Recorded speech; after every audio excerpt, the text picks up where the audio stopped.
A historic day here on The Sweat because for the first time in program history, best friends, softball teammates, dog dads, just a couple downright good-looking dudes.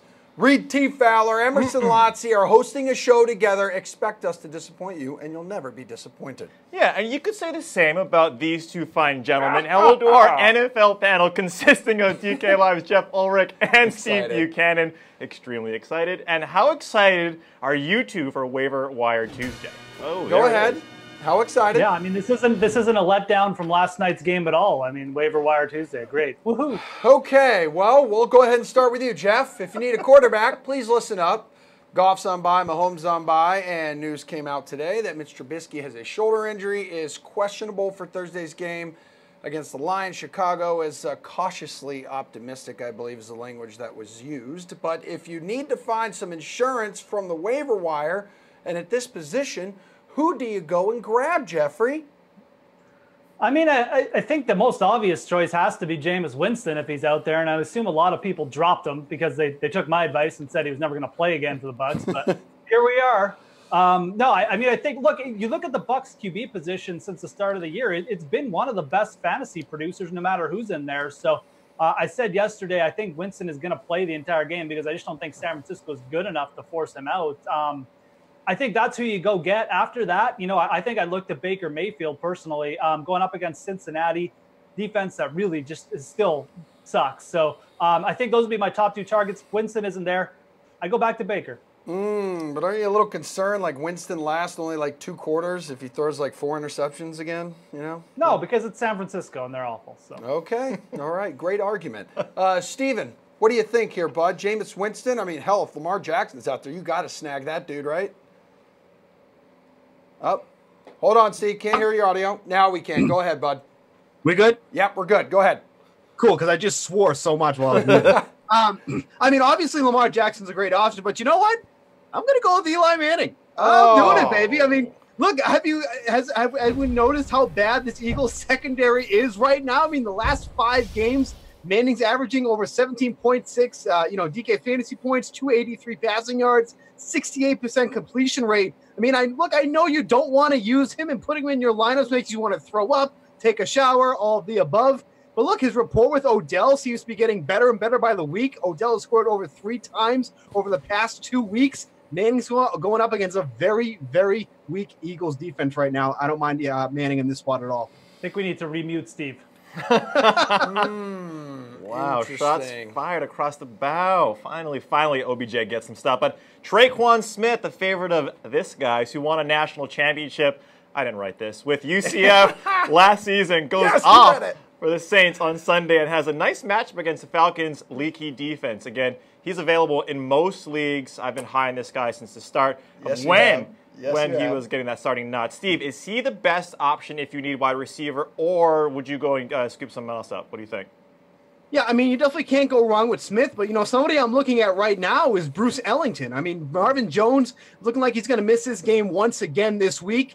Everybody wants to be so proud of themselves because they're like, oh, yeah, they got all these targets. I totally predicted, because, you know, that was so hard to see coming. But no one's really realizing that I just lost my thoughts. that Jones saw 9 targets Ellington, Ellington saw 9 targets last week, caught 6 of them for 52 yards. You know, he played on 33 offensive snaps, operated out of the slot 60% of the time in those snaps. There's no reason to think that he won't be involved like that again this week, especially on this short week and with Marvin Jones expected to be sidelined. So I think Ellington could end up being a sneaky pickup there. Yeah, Jeff, with Theo Riddick now taking that 1B role with Kerryon Johnson's injury, do you think Ellington is the pick here? I don't think I could trust Ellington. I like Ellington. I think it's a little bit crazy. I think if you're in a deeper league and like that's as good as you can get, I think it's okay. But I think, you know, if you're in a bit, you know, if you're like 10 or 12 team league, there's probably a couple other options I would rather go to. I think if Mohamed Sanu is out there, I don't mind trusting him this week. I mean, it's a really, really high game total there. And Mohamed Sanu has been pretty steady. So, I mean, he'd be a pretty steady choice. Just waving down here. But Curtis Samuel is another name. It kind of fits in to the Bruce Ellington narrative if you're in a deeper league. But you know, Samuel gets overlooked because of this DJ Moore thing. Samuel's been almost as productive. Yeah, he didn't have the massive like 25-point game, but he's getting consistent targets now. He's being used on run sweeps. It's really explosive. So It just needs one play for Curtis Samuel to go off. But I don't mind Curtis Samuel at all. Again, if you're in a deeper league for one week. Who would you grab? I think Traquan Smith is out there. I mean, you got to go with that guy. That's my boy. Adam Humphries. I've been talking about this guy. Now you get Winston back. He's seen a ton of targets. All right, let's go back to the experts. Hey, listen. Wow. I'm just a host, an expert host. Okay, well, here, let's go to another guy Reid's been high on all season. Gus Edwards. He comes out of left field, delivering 115 yards and a touchdown on Sunday. He's owned in less than 1% of ESPN leagues. So, riddle me this, Jeffrey. How much do you trust this guy, considering all the other pieces in this backfield against the Raiders, or would you recommend someone else for people to pick up?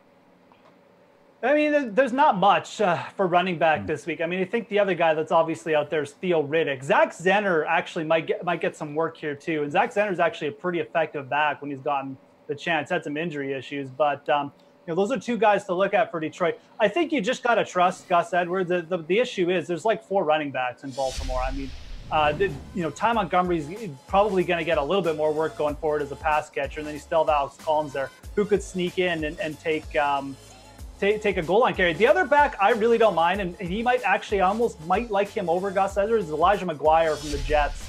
I think he saw 6 targets last week. There's no reason for the Jets not to give this guy a lot of work down the stretch because they're awful. They know what they have with Crowell, so I think McGuire is kind of higher in the coaches' minds there. I think he'll get more work down the stretch. I really don't mind him as a pickup this week. You kind of made like this gross face. This face right here.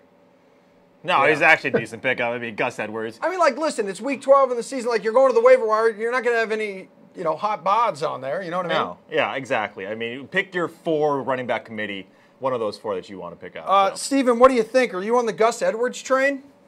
I mean, there's really nobody to take this week. I mean, no one really broke out. No one really made an impact other than Edwards. I mean, like Jeff said, though, the problem with the Ravens' backfield is they have 4 legitimate guys that could take snaps at this point. And then you want to throw Jackson in there. I mean, yeah, put him in as a running back, too, with the way he was running the ball in that last game. I mean, Buck Allen, Ty Montgomery, they essentially got no work last week. Collins only had 7 carries, but he did end up scoring. But what's difficult here is that the Raiders are so bad against the run that it's like you want to plug at least one of these guys in. It's just you don't know who to plug in. And then, of course, is Jackson in? Is Flacco in? That's going to make a difference, too. I mean, I think Edwards is definitely worth taking and stashing away just because the Ravens' backfield just looks so messy at this point. If Edwards is going to perform, yeah, obviously they're going to use him. But it's just not a good week for running back off the waiver wire. Yeah, because you saw the impact Lamar Jackson had on Gus Edwards. Because, like Lamar Jackson carrying the football, I mean, it just completely opens up for Gus, right?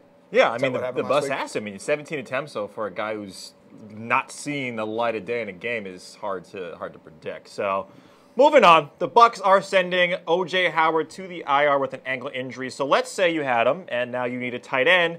Who should you go after, Steve? I mean, Braid's got to be the guy, right? I'm going to be going with Lance Kendricks. I mean, it doesn't really matter to me that Jimmy Graham is going to try to play this week. I mean, you weren't doing anything when you had a fully healthy hand. What are you going to do with a not-so-healthy hand at this point? I still think Kendricks is the option here for tight end of the Packers. I mean, anybody that's going to be catching passes from Aaron Rodgers has to be in consideration here. So Braid just doesn't do it for me. I mean, he's never gets targeted in the red zone. He just – no, I'm not a big fan of. Maybe I just have a personal vendetta against Braid or something. I think it's Kendricks, another thin position on the waiver wire this week. I'm just going to stick with that. Jeff, I know you have a personal vendetta against me, but is that also the same for Cameron Braid? I don't have a personal vendetta against you. Thanks, man. You're great. You're great in Magnum PI, by the way. But no, I mean, I think Braid is fine. I don't mind if Jeff Harriman is out there. I think I'd rather go with him. He's been getting a lot of targets. Evan Ingram has even dropped in some leagues, and just going back to him for that big play is fine. The other player I don't hate Jonnu Smith. I really don't. I mean, he's been getting the targets. I think him and Braid, it's pretty close right now. I think I'd probably go Braid if given the choice, though. Well, who's going to be under center, too, for Tennessee, right? That kind of if it's Blaine Gabbert. Good luck, Tennessee. Former Jaguar. There we go. Yeah. Is Hawaii 5-0 still a thing? I don't believe so. Okay. Magnum PI, though, if you haven't checked it out, check it out. It's not good. Free plug. No one cares. Yeah, no. Nailed it. All right, you two hang tight because we're going to chase your fate. Some game spreads coming up right after we play some over-under on the hardwood. That's basketball. Magnum PI spot. Tyler Sullivan here with your DraftKings Fantasy Flash. The NFL is still buzzing after that wild Chiefs-Rams game on Monday night. I mean, this was a fantasy show like no other. The highest scoring game in Monday Night Football history and the third highest scoring game of all time. Of course, that means a monster night for fantasy. 373.14 total points scored. Most of the stars did not disappoint. Patrick Mahomes, Jared Goff, and Tyreek Hill all going for 40-plus DK points. But Todd Gurley owners, however, likely walked away from this one feeling a bit left out. The back was by far the biggest disappointment of the night, tallying just 12.4 DK points. And he may have lost at this showdown contest, but he's probably won you like every other one this season, so he does deserve a pass for this one. As for the sleepers that absolutely showed out, we have to give Rams tight end Gerald Everett and Chiefs wideout Chris Conley some shine. They both hit pay dirt twice on the historic night. We also have to give love to Rams receiver Josh Reynolds, who came out of the woodwork and caught 6 passes for 80 yards and a touchdown, giving him 20 DK points in the win. Catch your breath, folks. That was truly one for the ages. All right, welcome back. This show is surprisingly still on time and still on the rails, but surely fall off soon if we don't hear from our b-ball experts Nick Whalen of RotoWire and Action Matt LaMarca of the Action Network, here to wax some knowledge for our viewers. Oh, that is right, my good man. We are here to play over-under with these fine gentlemen. First up, Matthew. Kawhi Leonard has had 3 days to rest since Friday's overtime loss to the Celtics, where he put up 62 fantasy points in just 43 minutes. Will he go over or under 50 fantasy points tonight against the Magic? I'm going to take the under. I want to take the over, and I probably would take the over if I knew for sure that Kyle Lowry was going to be out of the lineup. But assuming Lowry is in, I think 50 is a big number to ask for him. He's gone over 50 just once in his last 6 games, obviously being the most recent contest that went to overtime. Orlando is not great defensively, but they also don't play very fast. They're just 20th in pace this season. So I think 50 might be a little bit too much to ask for Kawhi if the team has Lowry in the lineup. Nick, how much does Kyle Lowry's situation impact your decision, whether you're going to pay up for Kawhi or not? Yeah, it does matter a lot. I think Matt made some good points about that. I'm still going to go under, though, under the pretense that Lowry will be playing. I mean, obviously Kawhi is someone who's capable of big games, but 50 fantasy points is a lot to ask from a guy who doesn't always contribute a ton in terms of assists. I know he got to 62 fantasy points his last time out. It's easy to look at that and be intrigued, but he needed 43 minutes to do it. He took 25 shots in that game and went to overtime. Orlando certainly isn't the greatest defense, but they're bottom 10 in pace. They don't want to play this game in the 120s or the 130s. I know he's well rested. I certainly like Kawhi tonight. I think he plays well, but I do think he's going to come up just short of 50 DraftKings points. Nick, I know no one else is going to say it, but I will. I like your haircut, bud. I was just about to say that. No, you were not. Golly. I got this cut about an hour ago. I found out I was coming on the show, and I Fresh. rushed over there, and that was the first thing I had. You are a responsible human being. Yes, he is. That's dedication. He's a real adult. And also, Matt, shout out to you. You made your bed today. At least it looks like you tried to. That was the first thing I noticed. Yeah, but Matt's casual up top, business on the bottom, though. I like that. Dress shirt because of the show, but he's got to go with the signature cap. I like that a lot. That's his style. Hey, Nick, we're going to stick with you. Montrezl Harrell went off last night for 55 fantasy points against the Hawks. Will he go over or under 40 fantasy points against the Wizards tonight? What do you think? I think he goes over. I mean, the only thing that scares me really about this is everything seems to be lining up like almost too well for him to not go over. I think you mostly think of Montrezl Harrell going back to the Louisville days as kind of this scrappy rebounder type. But he's become a better scorer this year. He's got at least 13 points in each of his last 7 games. He had 5 steals, 2 blocks last night against Atlanta.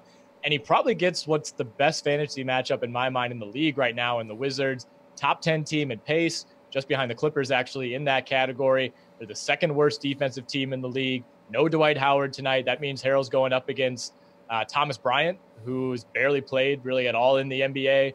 Not exactly super confident that Thomas Bryant will be able to keep him in check. Even with Dwight Howard, the Washington Wizards have been a terrible rebounding team. You take him away, they're the worst rebounding team in the league. And let me read you right now the league leaders in PER among players who played at least 200 minutes. And you can actually jump that up to 300 minutes if you want. It still works. Number 1, Steph Curry. Number 2, LeBron James. Number 3, Anthony Davis. Number 4, Montrezl Harrell. So that's the big 4 right now. Wow, that is some knowledge, Matt. What do you think? Is this too good to be true? The over, too good to be true. What do you think? No, I love Montrez. I mean, he was my slate-approved pick yesterday. Rewarded me with 55 DraftKings points. Thank you. You're welcome. So I'm going right back to the well. The only thing that's different, Danilo Gallinari will be back in the lineup. That could result in a couple less shot attempts, but Harrell has only seen a usage decrease of about 1.5% with Gallo on the floor this season. So that shouldn't make a huge difference. And like Nick said, the rebounding upside is just so massive against a Washington team that's dead last in the league in rebound rate without Dwight Howard. So I think Harrell should play, 30-plus minutes as long as this game stays competitive. And he's been averaging well over a fantasy point per minute, close to 1.5 fantasy points per minute. So I love his upside here. Matthew, Hassan Whiteside has cooled off a little bit after that 3-game stint of 45-plus fantasy point performances. You see him going over or under 35 fantasy points against the Nets. Did have 35.5 against them last week. Yeah, I mean, this is a pretty low bar to ask Hassan to clear. So I will take the over. The thing with Hassan is always the minutes, right? In terms of fantasy production, he's still been really, really good on a per-minute basis. He's averaging 1.51 DK points per minute over the past month. So at 35 fantasy points, we don't even really need to ask him to play that many minutes for him to go over this number. We've seen the Nets give up a lot of big games in terms of 2020 type games to opposing centers this season. So I think Whiteside has huge upside if he gets a lot of minutes, but even if he doesn't, I think he can eclipse 35. Yeah, Nick, assuming he stays out of foul trouble here, it seems like Whiteside makes for a pretty good play. Yeah, I'm going to echo everything Matt said. I mean, 35 points, just, not much of a barrier you're really asking him to clear. I think he goes over, and it's a pretty good matchup. Nets give up a ton of production to centers. I like Jared Allen a lot, as a long-term prospect, but I think he's going to get pushed around a little bit tonight. Could easily be a 40-plus, 50-point, DraftKings point night for Hassan Whiteside. Almost 40% of the Nets shots this season have come at the rim. I think that gives Whiteside plenty of shot blocking opportunities. So I like him quite a bit at 8,000, as a potential pivot from Nick Vucevic. All right, so last one now. Nikola Vukovich has 3 straight 50-plus fantasy point games. Is he going over or under 45 tonight against the Raptors? Nick, we'll stick with you. This is a really, really tough one. I think 45 is kind of a good line to set for Vucevic right now. But out of respect for the Raptors defense, I'll go under. They're 6th in defensive rating. They're top 3 at defending around the rim in terms of opponents' field goal percentage. I know Vucevic has been great lately. He's the reigning player of the week in the Eastern Conference. I read that he got a standing ovation from his teammates at practice for receiving that award, which kind of speaks to where the Magic are at right now. At 59 fantasy points on Sunday against the Knicks, but that game was a little bit fluky to me. He had 9 assists in 32 minutes. Then you look, the previous night, played 31 minutes and had 0 assists. So certainly can't count on that kind of production night to night. And I know, points and rebounds are where he really makes his bones. But against this defense, I can throw some different looks at him. Valanciunas, Ibaka, even someone like Siakam can step out and play him. I think Vucevic will look more like the guy we saw earlier in the season, who is a very good player, probably a borderline all-star, but not really someone you can count on for 50-plus DraftKings points every single night. Matt, what do you think? Does he go back to a previous performance and hit this number, over or under? I'm with Nick. I think this is a really competitive line. I think it's going to be close one way or the other. But I'm going to give him a slight over just because of how good he's been recently. I mean, the guy has been so phenomenal in terms of his scoring and rebounding numbers. I agree that the last game, those assist numbers are fluky, but, we don't need him to hand out 9 assists to get over 45 DK points.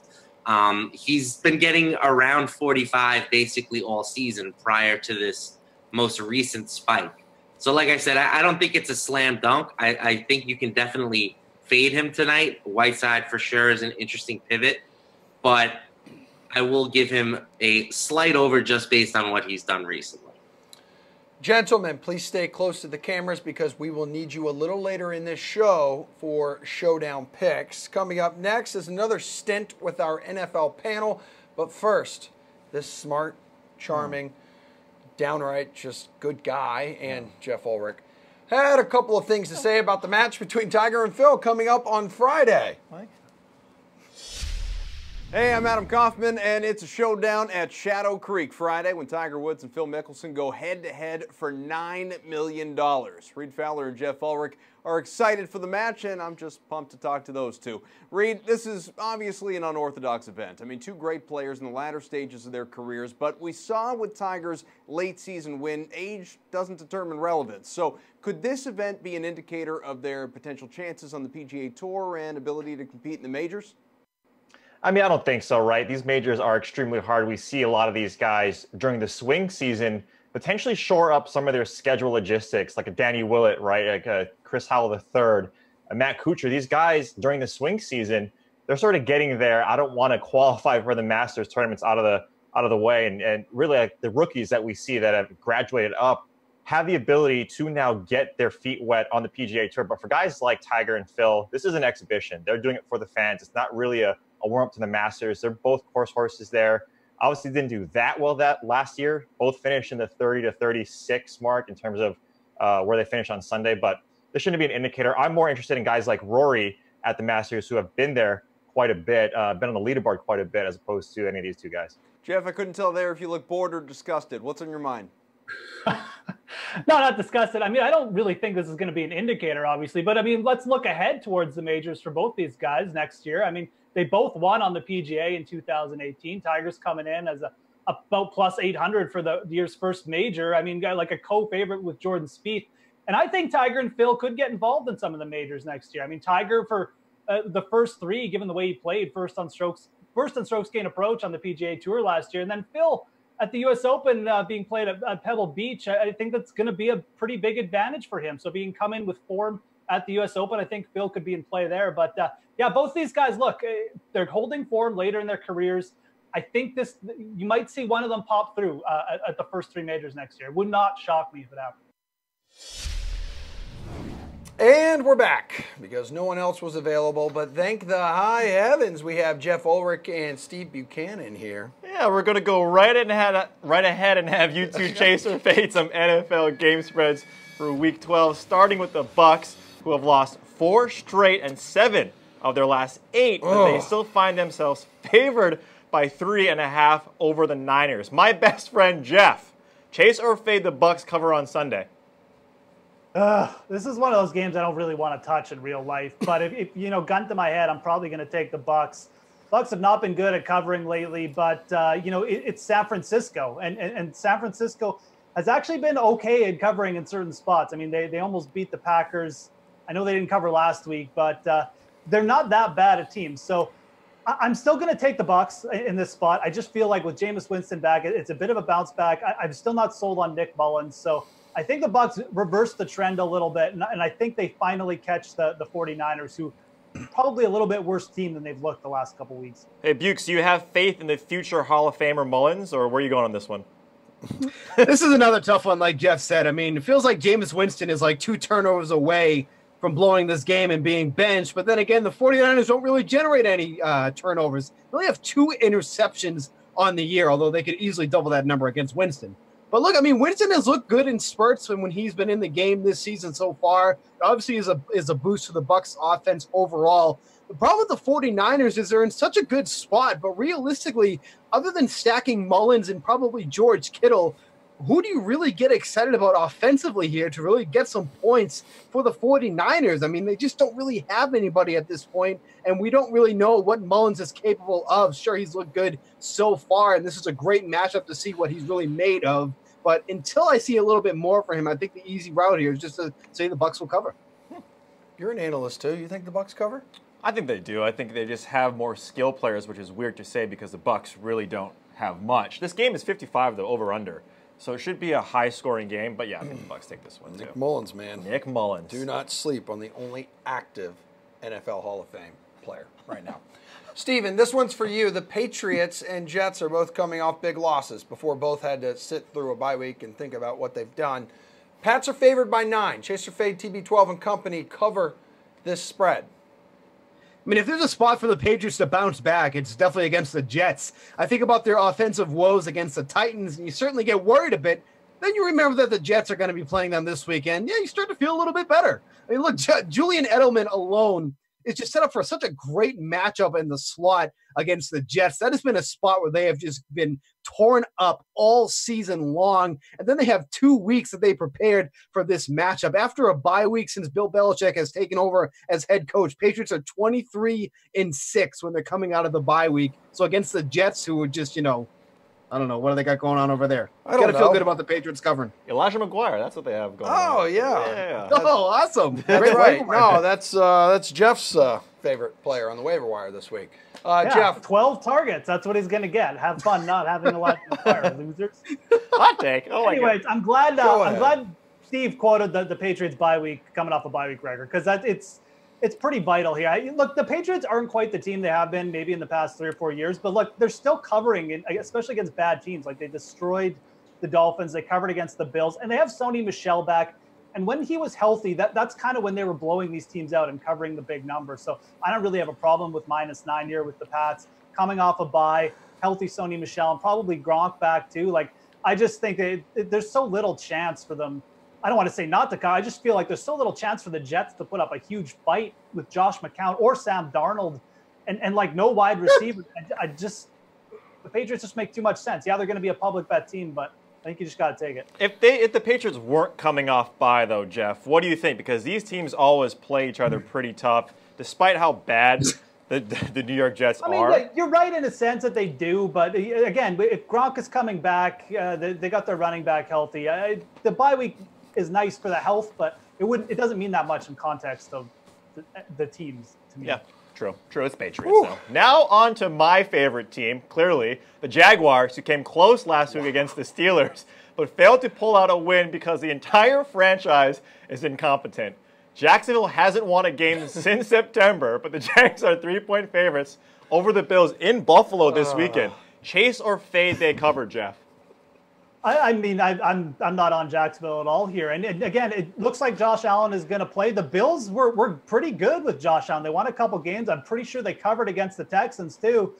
I know Jacksonville actually did cover the spread, assuming you got that number like -5.5 or -5 last week. I think it dropped, but they actually did cover last week, even though they didn't win. But I don't have any trust in them here. None. I think the Bills might win this game outright, if not just cover. But looking at this game, Josh Allen back. Like I said, the Bills played teams close with Josh Allen for the most part. I think they're going to do that to a Jags team who's just heading in the wrong direction. So I actually really like the Bills here. Bukes, what do you think? Because we were talking about Jacksonville earlier. This team is being just absolutely terrible. Who do you got? Because Buffalo is equally as bad. I mean, what a nightmare. Like, the Bills and the Jaguars. Like, let's get excited. Let's get crazy. So like Jeff said, it looks like Josh Allen is likely going to get the start here. I mean, really, aside from Matt Barkley, I mean, they really haven't got anything out of their offense all season long. And the Jags defense did look a little bit better against the Steelers here, but I think the jury is still out on if they're, back or not at this point. And then even after the Bills scored 41 points last week, they're still averaging just 13.7 points per game on the year, which, as you'd imagine, would be the lowest in the league. So you would think the Jaguars could cover here. I mean, Fournette is back, and that's been a weak spot for the Bills, is stopping the run. So I feel like if they're going to win the game, they can definitely do it on the back of Fournette. But just, what a putrid game. Just gross. Awful. This is the only game I want to watch. Well, it's your favorite team, and it's, Perfect way to follow up Chiefs-Rams. Yeah, exactly. Oh, wow.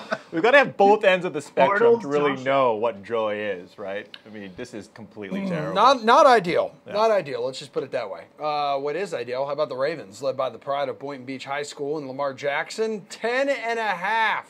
Do they cover, Steven? 10.5-point favorites here? I mean, that's a crazy number to say yes or no to. We don't really even know who's going to be starting at quarterback yet. I mean, I think that makes a big difference at this juncture. I mean, regardless who it is, though, they definitely do have a shot at it. I mean, the Raiders are just so poor against the run that you'd kind of almost want Jackson to start in this spot, even if Flacco could. I mean, just getting him to rush the ball 15 to 20 times, you have to like their chances and what he can do against them. We just don't really know what he can do through the air because he only threw the ball 19 times for 155 yards. I mean, he looked okay, but, looking back at his college years, like I mentioned last week, that was one of his biggest knocks, that he just wasn't accurate with his pass attempts. So I would prefer if Jackson were starting in this spot. We'll see what ends up happening here, but until we get a better idea, I think that's just too big of a number to say yes or no to without knowing who's going to be under center here. Don't forget, yesterday you took the under of Lamar Jackson, 20 rushes. You said under. Okay? Okay. All right, good. Never been wrong in your life? No, actually, I have never been wrong. I have no idea what that feeling is. That is actually an indication of him actually being wrong. Well. Cool. Yep. Yeah. Speaking of a guy who's never been wrong, Tevin Coleman. Wrong about you. Jeff, what do you think? Ravens cover here against Oakland?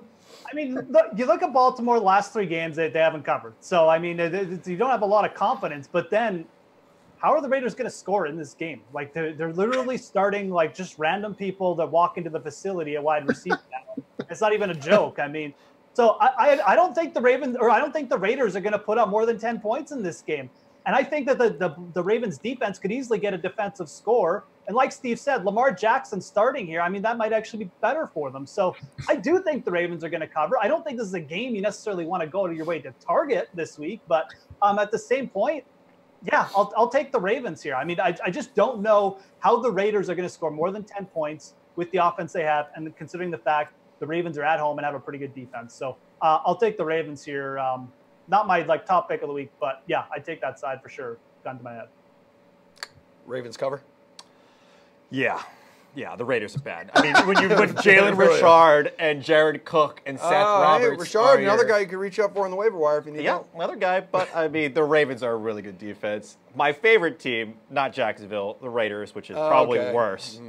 Interesting. They're not covering. All right, thanks. Just our luck. The Raiders are going to win the Millie Maker this week. I know, right? Yeah, that would definitely be. For what? Low ball? All right, you two, please relax. Up next, Reid will try to correctly pronounce hockey names right after Pat Mayo helps you decide which running backs to target this week. Running backs this week. Number 1, put Gus Edwards at number 1. Why not? He's going to touch the ball 17 times. Well, we'll see about that. So Gus Edwards, Elijah McGuire, Josh Adams, Jalen Richard, Theo Riddick, DeAndre Washington, who came in to spell. He's the guy who's going to carry the ball for Oakland if Doug Martin is out. Austin Eckler, who's dropped below the threshold. LeGarrette Blount, Derrick Henry, and then all the handcuffs like Ware, Bernard, Malcolm Brown, Chase Edmonds, Judge Ito Smith. Yeah. All those losers. You probably don't need to go pick them up. Yeah. Jalen Samuels, I guess. Yeah, Samuels on the list. Yeah. You're just looking at home run shots. You got to be in a really good situation. If something. Yeah. But this is if you have Connor, I would have Samuels. This is the point of the year, or even if you don't. Like, if this is the point of the year where you're in the playoffs already, you've clinched a bye, just go pick up the handcuffs. Yep. Even if they're not your handcuffs, just go pick up the handcuffs. Because, you could, like, let's say Kareem Hunt gets hurt tonight, for example. Oh, yeah. You can use that quick Yahoo trick this week, too. Yeah. Picking up Spencer That's what Ware. we love, yeah. And he's a free ad, and he's a free drop. Yeah, even if he's on bye next week, I don't care. Like, Spencer Ware is not available in any of my leagues. As he shouldn't be. Because I own him, and the offense is just so damn awesome that if anything happens to Hunt, you got top 10 yourself, guy. Yeah, you got yourself. So if you can backdoor your way into a top 10 guy by just making a pickup because you have the bench space to do it, because you're already rolling, it's just another asset for you, and it takes away the ability from your opponents in the playoffs to pick this guy up and use him against you. Exactly. That's the big thing. That's actually the key, that you don't want to go up against Spencer Ware. Even if you're set at running back, you do not want to go up against Spencer Ware. Yeah, for sure. Like, do you want to go up against Kareem Hunt? No. Which means you wouldn't want to go up against Spencer Ware. Exactly. So Gus Edwards ends up controlling, was it 62% of the snaps. Broke 7 tackles on 17 carries. Alex Collins broke 0 on 7 carries. Shout out to Pat Thorman for that one, BFF. But Collins played 22% of the snaps. Ty Montgomery, 11%. Buck Allen was like 2 snaps. Yeah, not even a factor anymore. Yeah, 6% of the overall snaps. Now, they ran the ball 50-plus times, and they're going to try to do that as long as Lamar Jackson is playing quarterback. But it felt like they rode the hot hand. Edwards was looking good, so they used him. Mm-hmm. If it just goes back to Collins next week, not going to be super stunned. No, we shouldn't be. But you have the potential for a running back here that's getting 20-plus touches a game. Like, I'm not dropping Collins, but I would pick up Edwards. Yeah, I would have no trust, though. Yeah, I know it's really tough to trust. You need to see another game. Like, you're right, it could certainly be Collins. I'm not going to drop Collins either. And as an owner, a little bit bummed to see that because he gets into the end zone pretty early in that game. They ran the ball the first 13 plays, and it worked. They moved all the way up the field and ran the ball. Put it this way: Cincinnati, especially with Hugh Jackson now on the staff, not great at adjustments. I'm going to throw that out there. We are back and better than ever here on The Sweat, and I'm having the time of my life, and I never felt this way before. But not because of you. But because we're talking hockey with Neil Parker of RotoWire. We've been singing that song all day long, so we had to incorporate it somehow. All day long. Neil, let's get right down into the showdown picks for tonight between the Oilers and the Sharks. First up, Connor McDavid will play his first game under new head coach Ken Hitchcock. He's been hot with 20 fantasy points in 2 of his last 3 games. He's also just 1 goal shy of that C note, 100 in his career. Is he getting that goal tonight? What do you think? Well, guys, there's definitely a few things that are working against Connor McDavid tonight. He's currently shooting at a career high 17.6%. He also has a career high 6 power play goals already. As you mentioned, he scored in bunches of late goals in consecutive games. So I just don't like his chances to be as efficient shooting heading in against the Sharks tonight. Also, you mentioned Ken Hitchcock. I suspect that the old school bench boss will probably play him fewer than his average of 22 minutes and 13 seconds of ice time. All leads me up to saying a no guy to number 97 find the back of the net tonight. Ooh, so he sticks under. Okay, all right, fair enough. He's the expert. Yeah, we are not. How about this, Neil? Joe Pavelski, 6 goals in his last 4 games. Will he be tonight's leading fantasy point scorer? Hick. Tough questions. Come on, be honest with me. I don't like to be a Debbie Downer here, but I mean, 6 goals on 12 shots is pretty impressive shooting efficiency, and that's just very rarely maintained over a long period of time. Now, the potential is there for Pavelski to pad his fantasy point total with assists, and he's also one of the more consistent high-volume shooters in the league. I believe he's got 5 consecutive seasons over 200 shots. But I'm still taking the field over Pavelski in total points. All right, next up, Neil, we have Mikko Koskinen at 7,000 and a Martin Jones at 8.2K. That's not a soft J. We'll be in goal tonight. So which goalie do you prefer? What do you think? Well, if I could pass on both, I would. But you gotta choose. I'm going with Martin Jones. Edmonton's an absolute tire fire right now, and the Sharks are Stanley Cup contenders. It's hardly an endorsement for Jones, though. As I mentioned, his .894 save percentage is an absolute eye score, as is his play, and he's been pretty much a disaster for my season-long teams to start the season, so I'm not very fond of Martin Jones. But in a 1-game slate, you got to pick somebody. Neil, the people at home need some savings, please. Where can people find some value in a cheaper player? Please do share. Big play threat here, home run threat, Marcus Sorensen. He's $4,600. He has 2 3-point showings in his past 7 games, and he's clicked with center Joe Thornton, Jumbo Joe, for an impressive 4.67 goals and 61.8 Corsi for percentage at 5-on-5 this season. So he's definitely a cheap guy that can open up a lot of spendings. Neil, slate approved. We need it right now. What do you think? Logan Couture, 9,300. Thomas Hurdle's back in the lineup to join Couture and Timo Meier at 5-on-5. The band's back together, and the trio's combined for 5.38 goals and per 60 minutes this year. So Couture's also in a right position to correct his shooting efficiency. We talked about McDavid and Pavelski clicking of late, but Couture's gone 22 shots over his past 10 games without a goal. So I see him finding the back of the net tonight. All right, thanks, Neil. Appreciate it. Great stuff, as always. Don't forget, you can find him and all of his work on RotoWire. We got the dynamic NFL duo coming up, and that's not us, but our very own Brendan Glasheen caught up with Andy Hart, the Patriots beat reporter. Should be interesting. Let's go. Let's welcome in Andy Hart into the Sweat. Andy covers the New England Patriots, assistant editor for Patriots Football Weekly and Patriots.com. He's all over it in Foxborough. Andy, thanks for coming on today. My pleasure. Anytime. Patriots didn't go into the bye week the way they wanted to with the tough loss in Tennessee. As a team, where did the Patriots feel that they fell short against the Titans? Well, I think if you listen to the players and coaches, it's what they would always say, execution on both sides of the ball. That was a complete loss. Now, I would point a little more specifically to the offensive and defensive lines. I think everything they wanted to do offensively was derailed because they didn't get good enough pass protection, weren't able to move the line of scrimmage for the running game, and that certainly got into Tom Brady's backfield, and then I think got into his head and derailed his day. And then on the other side of the ball, there wasn't enough pressure on Marcus Mariota. They couldn't stop the run game consistently, and certainly in the second half when the Titans were running the game out. So, I think a lot of it, we always look at the skill position players, but to me, that loss in Tennessee fell on the trenches.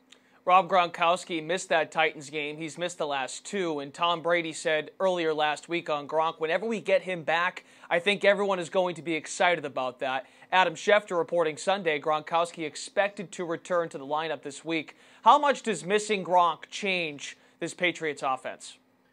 It's huge, and a lot of people will point to, and certainly in fantasy football, you point to the numbers, the statistics that Gronk has been putting up that have been obviously disappointing this season, only one touchdown since opening day. But it goes well beyond that. There are gotta-have-it type plays with the game on the line where Brady in the past always goes to Gronkowski. He's done it a little bit this year to end that Chiefs game, but that hasn't been consistent enough. But more importantly than that, I think, is the focus the defense doesn't have to put on Rob Gronkowski when he's not out there. And we saw it in the Tennessee game. One of the first plays of the game was a little throw in the flat to James White. He gets tackled for a 3-yard loss because the safety, Kenny Vaccaro, just flew up. I have to think if Gronk's on the field, that might be a linebacker covering White. Maybe he gets those usual 4 or 5 yards because it's a better athletic matchup. So there's the loss of the statistics, the production, and the points. Then there's also the loss of the fact that when defenses game plan for the Patriots and Rob Gronkowski, he's the first guy they try to take away. And when he's not out there, that's bodies to cover White and Edelman and all the other guys. Under Bill Belichick, the Patriots have had a ton of success after the bye week. They'll get their first look at a struggling Jets team next week. So this is lining up to be a good combination for the Pats to bounce back. But it's fair to say that Bill Belichick won't let his team overlook the Jets. Is that correct? Yeah, no question. They're always that one game at a time mentality, and coming off a big loss with a extra week to think about it, coming out of the bye. And they put such an importance around here as on the post-Thanksgiving schedule that's really when the NFL calendar starts. Those are the important, critical games. And it's a division rival. They hate the Jets. Bill Belichick hates the Jets. Tom Brady hates the Jets. It's personal. It's the AFC East. So as bad as the Jets have been playing, and maybe they're not quite the matchup people think could challenge the Patriots, it's a road game, which the Patriots have struggled every time they've gone on the road this season. But more importantly, they need to right things coming out of that Tennessee game, and they like to beat up on a division rival. So, no, I don't think there's any trap nature to this game. There's no looking past the Jets. I expect the Patriots coming out looking to destroy the Jets. Andy Hart of Patriots Football Weekly and Patriots.com. Follow his coverage there. Also catch him on Twitter at Jumbo Hart. Andy, thanks so much. My pleasure. Anytime. All right, only 2 more sleeps until we drown ourselves in a river of gravy. But right now, a sweet treat to hold you over, and that sweet treat comes in the form of Steve Buchanan. Oh, and you're going to act as an analyst in this segment as well, because who the hell knows what happened to Jeff. So far, so good with you, Steven. It was fun while it lasted with Jeffrey, wherever you are. But let's see how you handle this NFL price check with a focus on Thursday night's 3-game slate. Here we go. Michael Thomas is the highest priced player on Thanksgiving at $8,900. Steve, convince me that he's worth the stuffing against the Falcons. Our friend Ian Harditz over from the Action Network put out a tweet early, and I think it just really answers the question perfectly. Thomas has over 129 receiving yards in 3 of the 5 games that he has against the Falcons, 41 total receptions, and 539 yards in 5 total games. Now he faces a secondary that's allowing an average of 42 DK fantasy points a game to opposing receivers. Emerson, let me ask you a question. Go ahead. What do you think about that? I think it's pretty fantastic. I'm going to turn that question over to Reid. Yeah, I think when you talk about this guy, he has less drops or more touchdowns than drops. Whatever that stat is, this guy is catching at an extremely high rate. What I will say, though, about Julio Jones, who's also in this and he's game, $600 cheaper. $600 cheaper. Jones. Come on, Steve. Right? And you have the Saints. The reason why you play against this, or the reason why you like the Julio Jones call is you've seen the targets. Now you've seen the touchdowns, and you have a really bad secondary. But you got to go with the most high prolific offense right now in New Orleans with Michael Thomas. we've seen the Falcons not put up a lot of points, and that, again, could hurt Julio. But yeah, Michael Thomas deserves to be the top here. And you know what? You want my opinion? I'm going to pay down and grab Traquan Smith. That's just me. Oh, boy. That's just me, though. Yeah, oh boy. Okay, talk to me on Friday morning, bro. All right, Matt Ryan is the second most expensive quarterback on Thursday, $6,100. Steve, is he really worth that much against the Saints? Well, look, Ryan didn't have as good as a game as I think a lot of us were expecting him to do against the Cowboys last week. He was just shy of 300 passing yards, but did complete 70% of his pass attempts of the 34 that he did. The last 2 weeks, the Saints have looked better defensively, but that was against, the Bengals and that whatever monstrosity they're running out right now. And an Eagles team who offensively just looked absolutely lost all of a sudden. Feels like this is going to be a good test for them defensively, but on a 3-game slate, Ryan has to be one of the top options besides Drew Brees. And then you factor in Mitch Trubisky actually is dealing with a shoulder injury for now, and he's not even a lock to play now on Thursday. He ends up sitting out. That ownership's just going to trickle down right into Brees, right into Ryan. So on a full slate, if this was a full 10-game slate, you could potentially not take a look at Ryan, but on a 3-game slate, he's totally in play here. Now, before I present this question to you, I've done my research, and it turns out Matt Ryan against New Orleans back in Week 3, just listen, Steve, you might learn something, had his season best fantasy point outing, 43.16. Yeah. Listen, the numbers don't lie here. Please, go ahead. Talk into that camera. Yeah, of course you like Matt Ryan because, again, like the Saints, right, and Drew Brees being the highest guy, the defense is really bad. So these guys need to keep up. They need to keep on passing. Thank God Jeff's not here to talk our ears off about Tevin Coleman. Oh, dude, that was the only reason I wanted him as part of this segment. But you're not seeing him as a big part of this offense every single game. He's not consistent. Now, if you want to pay down like Dak Prescott, right, you have a Washington team that essentially is injured all over the place, obviously with Alex Smith going down. So you think Dallas, especially rolling right now, and Washington regressing in that division, that might be a nice play if you want to save. But be safe here. Go with the guys like Drew Brees, like Matty Ice, because this game, close to what potentially this could be the V2 of what we saw last night, because these guys always play each other very, very hard. It's always high scoring. You'll have a return on investment with those guys. It's almost a guarantee. Well, nothing's a guarantee. Well, speak for yourself. Theo Riddick, who Reid has been high on all season, has not been rushing the ball a whole lot, but with Kerryon Johnson doubtful with a knee injury, Theo could see more action when Detroit faces the Bears. I'm going to present this to you first. How much do you consider rostering him against this defense for $4,500? Go ahead. Right here. Yeah, give me this one right here. Give that look over there. Look, so hot. I like Theo Riddick in this spot. I mean, if you think about what he can do and what against the Bears, right, is a good spot, is you want these jet sweeps. I talked about Theo Riddick earlier in the week. These jet sweeps that really move the defense or really stretch the defense out wide is really what you need to do against speedy linebackers, speedy defensive linemen. And so when you have a guy like Theo Riddick who is doing most of his work as a slot receiver, has now experience being that 1B or that pass catching guy. He's seen 7 targets in the last 2 games. You like that to increase. You'd like him to get more attempts out of the backfield. Like Garrett Blunt is not going to get you 18 to 20 touches. I get it. Zach Zenner is there. Abdullah's gone. I like Theo Riddick quite a bit. In the captain spot too in Showdown, I don't mind captaining Theo Riddick because of that upside. So I do like this price. Steven, only 3 outings with double-digit fantasy points.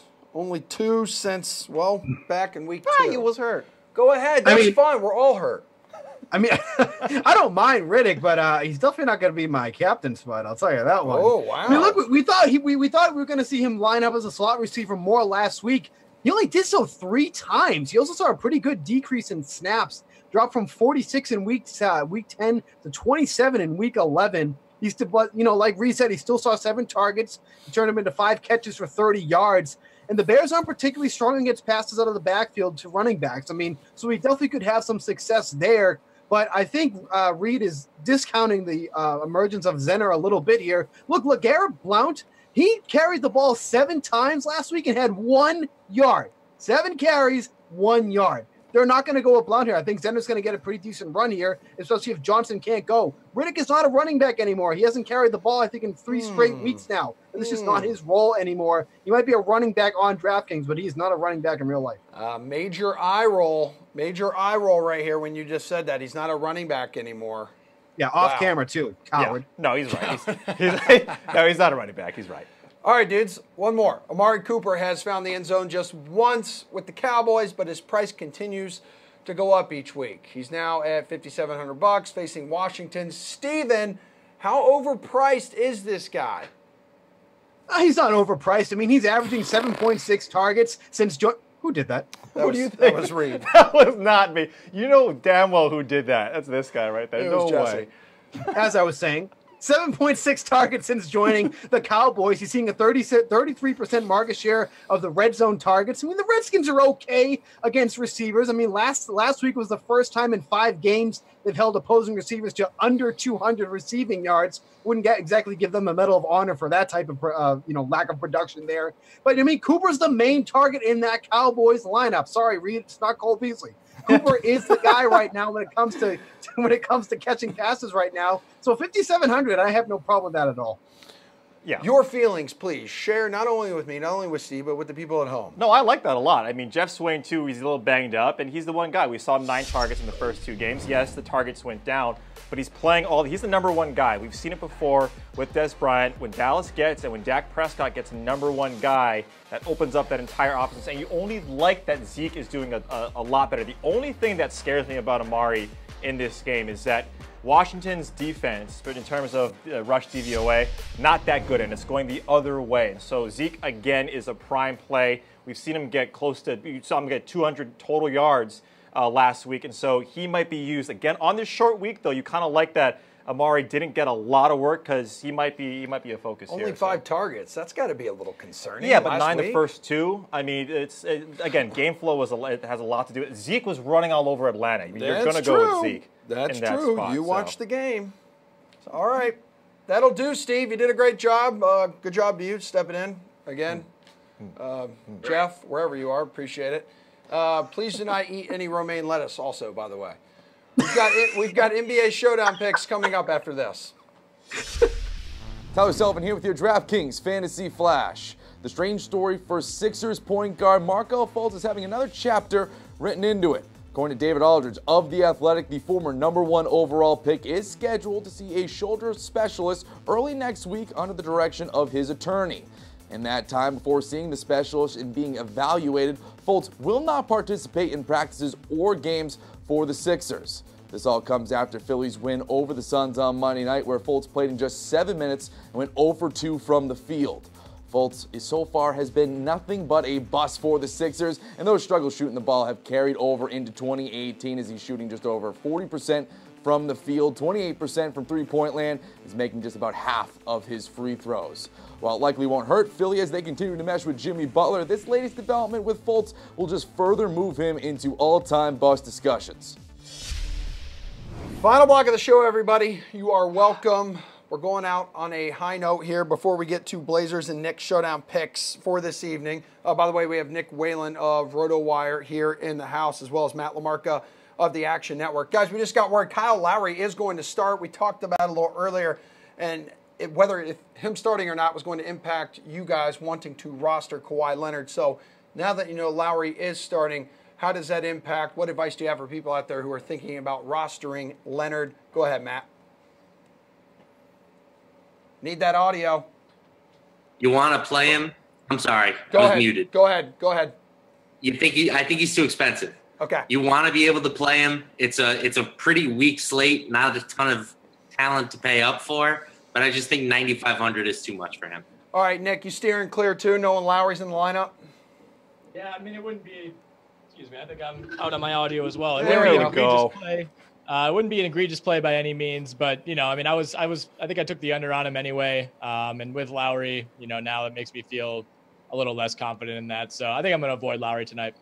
All right, thanks, guys. Moving on with the segment here. Damian Lillard is going to cost you north of $19,000 if you want him in your captain spot. But it could be worth it since he's averaging nearly 10 more fantasy points than the next most expensive player. What kind of argument can you make for throwing him in your captain spot, Nick? We'll stick with you. Yeah, I mean, I think the biggest argument is the slate, like you alluded to. I mean, on a 4-game slate like this, pretty limited options, so he's certainly worth a look. It's a great matchup against a Knicks team that at this point appears to be just picking its starting lineup out of a hat night to night. He's coming off a 58 fantasy point game against the Wizards on Sunday, had 61 earlier last week against the Lakers. So, I mean, there are 2 recent performances right there that would certainly make him worthwhile of that spot. Assists have been up. Rebounding has been up by his standards, especially for a guard of his size. I feel pretty good about using Lillard tonight on this 4-game slate. Matt, you feel the same way? I can't do it. I can't get to him at captain. I'm 100% putting him in my lineup. Like, that's not an issue because, like you guys have all mentioned, his scoring potential is just so much better than everybody else on this slate. The problem is that if you do put him in that captain spot, it's just so hard to build a competitive team around him. And I think there are some other guys on this slate that you definitely want to have in your lineup as well. So I won't be going in that direction, but you'd be pretty crazy, I think, to do a complete fade. Nick, the look on your face. Fantastic. It was like Matt said he was pregnant or something. Respond, please. Look, I don't know what to say. I mean, he made a strong argument. At first, I was like, you know what, I disagree with this. And then hearing what he had to say, can I retroactively take back that look? Nope. I've done that before, and I've got verbally accosted by this guy. So you stick to your guns, buddy. Nick, we love you. Right. Just be who you are, okay? Live your best All right, life. fair enough. Matthew, after Lillard, we have Yusuf Nurkic and Tim Hardaway Jr., who are averaging the exact same amount of fantasy points, but Nurkic, $600 more expensive. So which one of these two do you prefer, and please tell me why? Yeah, they might be averaging the same amount of points per game, but they're doing it in different manners. You know, Hardaway is really the only guy on the Knicks that pretty consistently plays minutes. Cantor, it's a little more volatile in that department, but when he's on the floor, he is just so productive from a fantasy perspective. He's averaging over 1.3 DraftKings points per minute, and I think this is a pretty good spot for him. The Knicks do play a traditional center most of the time between Cantor and Mitchell Robinson, and they're just abysmal defensively. So I'm seeing a pretty big role for Cantor tonight, and if he does approach 30 minutes like he did in his last game, I think it would be pretty easy for him to get to like 45 DK points. So he's my guy. I like him quite a bit. Nick, decisions here, buddy. Yusuf or Tim? I'm going Hardaway. I mean, these are 2 very different players, obviously, despite their similar averages. I mean, he's one of the few Knicks that I feel good about actually having a safe workload night to night as they make all these lineup changes. He's coming off back-to-back 45-plus fantasy point performances, takes a ton of threes, takes a ton of shots. He's getting to the line a ton recently. I think he has 20 free throw attempts over his last 2 games. I mean, the only issue really with Tim Hardaway is his value is so scoring dependent. He really doesn't do much in terms of rebounding, not much of a playmaker. So, you know, if his shot's off, he's still going to keep shooting. Of course, that's never going to be an issue. But if he doesn't get to 25 or 30 points, he has a hard time producing value elsewhere. But I think he'll get his shots up tonight against this Blazers team that really doesn't have a great perimeter defender to stick on him. All right, Nick, we talked about most of the expensive guys here. Really expensive. But we need some bargain bin guys. We need the cheap value. So who are you looking to save some money with here? I mean, if you want to get really crazy and roll out Thomas Bryant for 3,200, that's an option. He did have 6 points, 3 assists, and 2 rebounds in 5 minutes 2 nights ago against Portland. So I think that was 15 DraftKings points in 5 minutes. He's starting tonight with no Dwight Howard. You would think he'll see extended run. I mean, that's certainly not a direction I would go in. But if you want to go ultra cheap, that's one option. Otherwise, there's Kelly Oubre, who I like tonight. He's at 4,600, 3 straight games, over 20 fantasy points. He has back-to-back games of 19 and 18 real points. He can get you some steals. He's a guy who takes plenty of threes. There's always scoring potential there. I mean, relatively low upside, which is kind of what you get in this price range. But Kelly Oubre is somebody I would maybe pivot to at 4,600. Matt, what do you think? You like Kelly Oubre? What's your cheap option here? Well, I wouldn't play him in the showdown mode since he plays for the Wizards. But I do, yeah, sure. Kelly Oubre's fine. Sticking with this game, I'm going to go with Mario Hezonja. I think that, we've kind of mentioned that the Knicks lineup seems to change just randomly night to night. I like to think David Fizdale has like one of those big lottery machines he just puts all their names in there. And Hazonia's name popped out on the ball tonight, so he's in. He's only going to be 3,200 if you want to put in Damian Lillard and get maybe a Jusuf Nurkic or a Tim Hardaway Jr. I think that's your best bet in terms of, a salary saver. Guys, we have 45 seconds left. You know what time it is? Slate approved. So whether we're talking the showdown picks between Blazers and Knicks or just anyone playing tonight, give me your lock of the night here. Go ahead, Matt. I'm going Enes Kanter in Showdown. Going to be starting tonight. I think he's been priced down because of his current role. I like him to have a good game. Nick, go ahead, bud. That's where I'm going as well. Like you said, back in the starting lineup. When the minutes are there, he's always productive. Played 38 minutes against Orlando the other night, had 51 DraftKings points.